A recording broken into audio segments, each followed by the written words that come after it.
Bachchu Singh IAS academy में आपका हार्दिक स्वागत है। आज हम एपिसोड नंबर 3 लेकर के चल रहे हैं ज्योग्राफी का, जिसमें हम 101 से लेकर 150 क्वेश्चन तक हल करेंगे जो आपको सिलेक्शन दिलाने में सहायता करेंगे।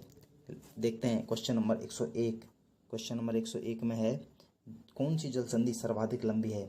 जिब्राल्टर जल संधि, मलक्का जल संधि, हरभिज जल संधि या पाक जल संधि?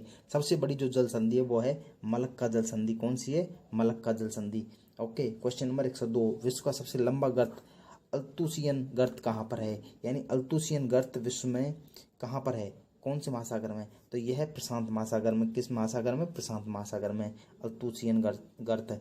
ठीक है। क्वेश्चन नंबर 103, भूमध्य सागर की कुंजी किसे कहते हैं? तो भूमध्य सागर की कुंजी, वो जिब्राल्टर जल संधि को भूमध्य सागर की कुंजी कहा जाता है। ठीक है। Okay. Question number 104। Question number 104, व्यापार की दृष्टि से संसार का सबसे अधिक व्यस्तम महासागर कौन सा है?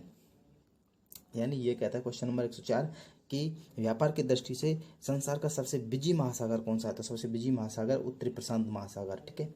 कौन सा है? उत्तरी प्रशांत महासागर सबसे बिजी महासागर है। क्वेश्चन नंबर 105, चैलेंजर कटक किस महासागर में स्थित है? तो चैलेंजर कटक है अटलांटिक महासागर में स्थित है। अटलांटिक महासागर में ही चैलेंजर कटक स्थित है। क्वेश्चन नंबर 106, निम्न में से असत्य कथन को छांटिए। तो संसार का सबसे ऊंचा पर्वत अफ्रीका में है। तो ये तो बिल्कुल गलत है ना। तो इसका असत्य कथन छांटना है, तो अपना ऑप्शन क्या हो गया? ए। इसका मतलब बाकी के सब सही है। मोरदार पर्वत की चट्टानों में जीवाश्म पाए जाते हैं, बिल्कुल सही है। कोलंबिया पठार उत्तरी अमेरिका में स्थित है, बिल्कुल सही है। सुवर्ण रेखा घाटी समतलप्राय मैदान है, ये बिल्कुल सही है। ठीक है। ओके। क्वेश्चन नंबर 107, यूरोप का ब्लैक फॉरेस्ट पर्वत निम्नलिखित में से किस पर्वत का उदाहरण कहा जा सकता है? तो निम्नलिखित जो यूरोप का जो ब्लैक फॉरेस्ट पर्वत है वो क्या है? ब्रह्मसोत पर्वत। क्या है? ब्रह्मसोत पर्वत है। क्वेश्चन नंबर 108, निम्नलिखित में से रूपांतरित चट्टान कौन सी? ग्रेनाइट, कोयला, चूना पत्थर या नीस? ग्रेनाइट ही रूपांतरित चट्टान है। ठीक है। इसको कायांतरित चट्टान भी बोलते हैं। कायांतरित चट्टान का उदाहरण क्या है? ग्रेनाइट। ग्रेनाइट किसका उदाहरण है? रूपांतरित कायांतरित चट्टान का। ओके। क्वेश्चन नंबर 109, संगमरमर निम्नलिखित में से किसका परिवर्तित रूप है? संगमरमर कैसे परिवर्तन होकर बनता है? चूना पत्थर। चूना पत्थर का रूप बदल करके ही संगमरमर बनता है। क्वेश्चन नंबर 110, कोयला किस प्रकार की चट्टान है? तो कोयला है अवसादी। 3 प्रकार की चट्टान है, आग्नेय, अवसादी और कायांतरित। इसमें से कोयला है अवसादी प्रकार की चट्टान है। ओके। क्वेश्चन नंबर 111, बंगाल का हुगली घाटी औद्योगिक क्षेत्र किस उद्योग के लिए प्रसिद्ध है? तो बंगाल का हुगली घाटी औद्योगिक क्षेत्र जूट उद्योग के लिए प्रसिद्ध है। किसके लिए प्रसिद्ध है बंगाल का हुगली घाटी? जूट उद्योग के लिए प्रसिद्ध है। ठीक है। क्वेश्चन नंबर 112, रूर औद्योगिक क्षेत्र किसमें अवस्थित है? कौन सा? रूर। वो किसमें अवस्थित है? वो है जर्मनी में, यानी जर्मनी का रूर औद्योगिक क्षेत्र। क्वेश्चन नंबर 113, जापान का मानचेस्टर कहलाता है। तो जापान का मानचेस्टर कौन कहलाता है? ओसाका, है ना।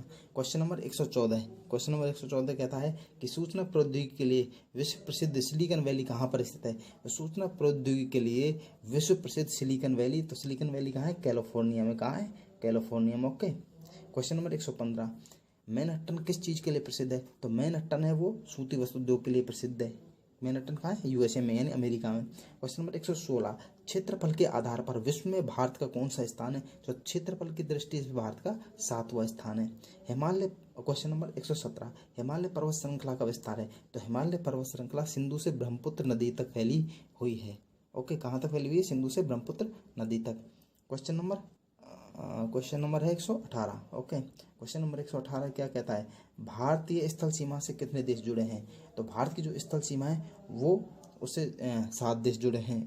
भारत की स्थल सीमा कितने देशों से जुड़ी हुई है? 7 देशों से जुड़ी हुई है। क्वेश्चन नंबर 119, महादेव पहाड़ियां निम्नलिखित में से किसका अभिन्न अंग है? तो महादेव पहाड़ियां वो किसका अभिन्न अंग है? सतपुड़ा। सतपुड़ा जो श्रेणी है उसका महादेव की पहाड़ियां अंग है। क्वेश्चन नंबर 120, पूर्वी घाटों तथा पश्चिमी घाटों का जो मिलन बिंदु है वो कौन सा है? पूर्वी घाट और पश्चिमी घाट कहाँ पर आकर मिलते हैं? तो वह नीलगिरी की पहाड़ी में मिलते हैं दोनों, पूर्वी और पश्चिमी घाट। ओके। क्वेश्चन नंबर 121, यह है सुमेल वाला। तो क्वेश्चन नंबर 121 क्या कहता है कि पर्वतमाला दी हुई है, फिर वो कहाँ कहाँ पर? जैसे पंजाब हिमालय कंचनजंगा, कुला कांगड़ी, पीर पंजाल में या नंदा देवी में, किस में? तो पंजाब जो हिमालय है वो है पीर पंजाल में। किस में है? पंजाब हिमालय पीर पंजाल में। तो पंजाब इसमें सी कौन से? सी आ गया सीधे ऑप्शन, क्योंकि ए में 3 है तो किस में है? सी में, तो सी आ गया डायरेक्ट ही। फिर बी में क्या आ रहा है? कुमायूं हिमालय। कुमायूं हिमालय कहाँ है? नंदा देवी में। नेपाल हिमालय कहाँ पड़ता है? नेपाल हिमालय पड़ता है कंचनजंगा में। ओके। और असम हिमालय पड़ता है कुला कांगड़ी। कहाँ है? कुला कांगड़ी। Okay, question number 122। 122 नीचे दिए कूट का प्रयोग करके सही उत्तर चुनिए। तो पहला है भारत की तटीय रेखा 7517 किलोमीटर है। तो ये है 7516 किलोमीटर, ये 7517 है, कोई ज़्यादा बड़ी बात नहीं है, सही है ऑप्शन। भारत श्रीलंका एवं भारत को मन्नार की खाड़ी अलग करती है, बिल्कुल सही है, भारत श्रीलंका और भारत को मन्नार की खाड़ी अलग करती है। ओके, वही पाक संधि जो है, पाक स्टेट वो अलग करती है, मन्नार की खाड़ी अलग करती है, ये सही है। श्रीलंका व मालदीव भारतीय उपमहाद्वीप के भाग नहीं है, बिल्कुल सही बात है, श्रीलंका और मालदीव भारतीय उपमहाद्वीप के भाग नहीं है, क्योंकि भारत को ही भारत का उपमहाद्वीप कहा जाता है इंडिया को, इसलिए 1, 2 और 3 तीनों सही हैं। Okay, question number 123। गरसोपा जलप्रपात कहाँ पर अवस्थित है? तो गरसोपा जलप्रपात है पश्चिमी घाट, पूर्वी घाट, सतपुड़ा पर्वत या हिमालय पर्वत। तो इसमें आ जाएगा पश्चिमी घाट पर। गरसोपा जलप्रपात कहाँ पर अवस्थित है? पश्चिमी घाट पर। ठीक है, अगला है धुआंधार जलप्रपात किस नदी पर बना हुआ है? 124। तो धुआंधार जलप्रपात है वो बना हुआ है नर्मदा नदी पर, यानी नर्मदा नदी पर ही धुआंधार जलप्रपात बना हुआ है। Question number 125। निम्नलिखित में से कौन सा युग्म सुमेलित नहीं है, यानी असुमेलित है? ठीक है, तो गोकाक जलप्रपात गोकाक नदी पर बना हुआ है, बिल्कुल सही है। अपन को देखना है इसमें कौन सा गलत है। गोकाक जलप्रपात कहाँ बना है? गोकाक नदी पर, तो ये सही है। बिहार जलप्रपात कहाँ बना हुआ है? टोंस नदी पर, बिल्कुल सही है। चूलिया जलप्रपात चंबल नदी पर बना हुआ है, बिल्कुल सही। यह जलप्रपात रावी नदी पर बना हुआ है, गलत है। ओके, ये आ गया। Question number 126। एशिया में सबसे बड़ी खारे पानी की झील कौन सी है? तो एशिया में सबसे बड़ी खारे पानी की झील है चिल्का, जो कहाँ है? उड़ीसा में। ठीक है, क्वेश्चन नंबर 127। Question number 127। निम्न में से कौन सा युग्म सुमेलित नहीं है? फिर वही पूछ लिया गया है इसमें, कौन सा युग्म सुमेलित नहीं है, यानी असुमेलित है? धौली गंगा व अलकनंदा को मिलकर के विष्णु प्रयाग बोलते हैं, बिल्कुल सही है। ये विष्णु प्रयाग किसको बोलते हैं? धौली गंगा व अलकनंदा को मिलने से बनता है।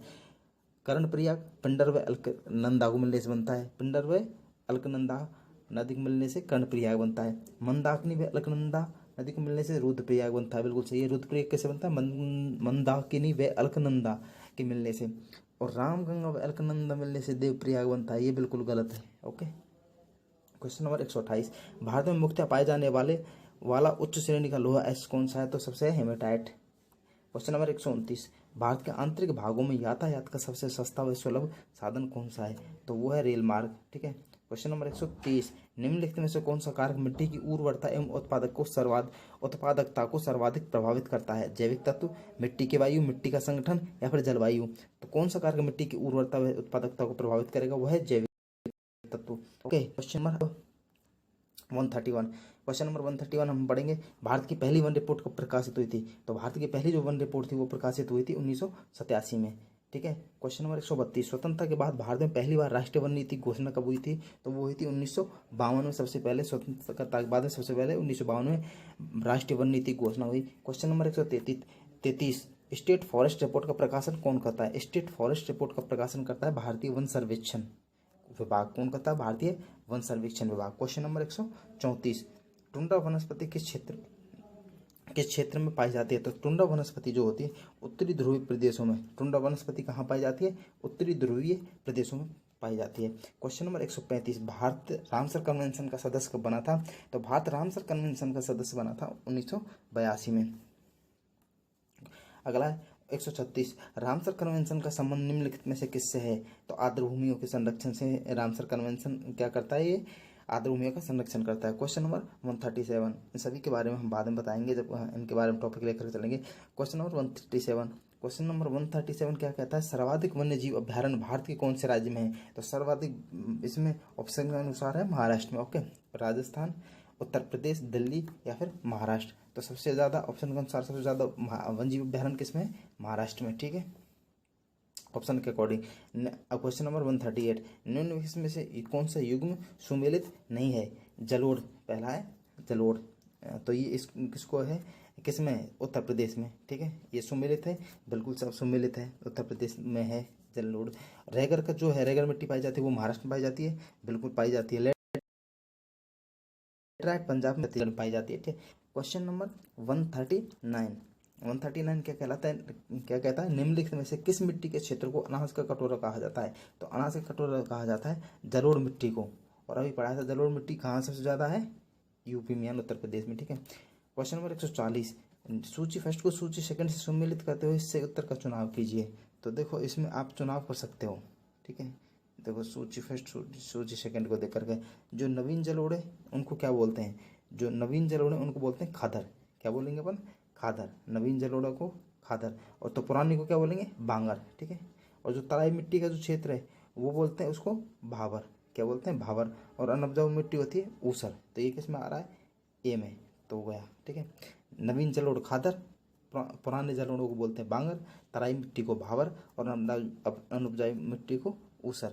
ओके, क्वेश्चन नंबर 141, भारत के निम्नांकित क्षेत्र में से कौन सा मृदा अपरदन से सबसे ज़्यादा प्रभावित है। तो वह है चंबल की घाटी। कौन सा सबसे ज़्यादा प्रभावित है, चंबल की घाटी। क्वेश्चन नंबर 142, सूची फर्स्ट सूची सेकंड को सम्मिलित कीजिए। ठीक है, तो सूची फर्स्ट सूची सेकंड में आ जाएगा मालवा का पठार, कर्नाटक पठार, रीवा पठार और गंगा घाटी। इसमें कौन कौन सी मिट्टी पाई जाती है। तो मालवा के पठार में जो मिट्टी पाई जाती है वो कौन सी, जलोढ़ मिट्टी पाई जाती है मालवा के पठार में, बिल्कुल सही है।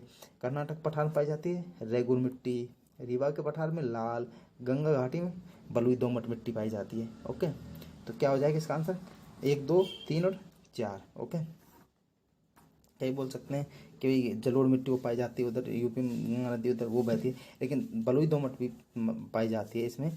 ठीक है, घाटी है पूछा गया। क्वेश्चन नंबर 143 में है, भारत में इस्पात कारखानों को कौन सा समूह स्वतंत्रता के बाद स्थापित हुआ था। तो भिलाई, राउरकेला और दुर्गापुरा। कौन कौन सा है, स्वतंत्रता के बाद हुआ था, भिलाई, राउरकेला और दुर्गापुरा। ये इस्पात कारखानों का समूह स्वतंत्रता के बाद स्थापित हुआ था। ठीक है, क्वेश्चन नंबर 144, औद्योगिक विकास की वर्तमान में प्रमुख समस्या क्या है। तो औद्योगिक विकास की वर्तमान जो प्रमुख समस्या है वो वित्त की भी है, ऊर्जा की भी है, और श्रमिकों में अनुशासनहीनता भी है। तो ऑप्शन के अनुसार आ जाएगा ये सभी। क्वेश्चन नंबर 145, भारत की प्रथम औद्योगिक नीति घोषणा कब की गई थी। तो 1948 में भारत की प्रथम औद्योगिक नीति की घोषणा की गई थी। ओके, क्वेश्चन नंबर 146, सार्वजनिक क्षेत्र का तात्पर्य क्या है। तो सार्वजनिक क्षेत्र का तात्पर्य है जिस क्षेत्र में उद्योगों का नियंत्रण, व्यवस्था एवं स्वामित्व सरकार के हाथों में है, वो उद्योगों की नियंत्रण व्यवस्था और स्वामित्व दोनों ही सरकार के हाथों में हो, तो उसको क्या बोलते हैं आप, उसको क्या बोलेंगे आप, सार्वजनिक क्षेत्र। उसको क्या बोलेंगे आप, सार्वजनिक क्षेत्र। ओके, क्वेश्चन नंबर 147, भारत की प्रथम औद्योगिक नीति में किस तरह की अर्थव्यवस्था की नींव रखी गई थी। तो भारत की जो प्रथम औद्योगिक नीति थी उसमें मिश्रित और नियंत्रित दोनों ही, कौन कौन सी, मिश्रित और नियंत्रित दोनों तरह की अर्थव्यवस्था को सम्मिलित किया गया था। क्वेश्चन नंबर 148, जो नई औद्योगिक नीति की जो घोषणा की गई थी, नई औद्योगिक नीति की घोषणा की गई थी वो कब की गई थी। तो जुलाई 1991 में की गई थी, यानी नई औद्योगिक नीति की घोषणा की गई थी जुलाई 1991 में। क्वेश्चन नंबर 149, सोने का रेशा यानी गोल्डन फाइबर नाम से निम्नलिखित किसे जाना जाता है। इसको मैं पहले बता चुका हूँ कि गोल्डन जो फाइबर है वो जूट को बोला जाता है। किसको बोला जाता है, सोने का रेशा यानी गोल्डन फाइबर जूट को बोला जाता है। तो ऑप्शन क्या आ जाएगा, जूट। क्वेश्चन नंबर 150, साइबेरियन सारसों के लिए भारत का सबसे पसंदीदा स्तर कौन सा है। ये पहले बता चुका हूँ। साइबेरियन सारसों के लिए कौन सा स्थान है, राजस्थान। राजस्थान में कौन सा है, भरतपुर। ओके, तो ऑप्शन क्या आ जाएगा, भरतपुर। ठीक है, इसमें ऑप्शन में तो भरतपुर है, मथुरा है, जयपुर, दिल्ली है, तो क्या आ जाएगा, भरतपुर।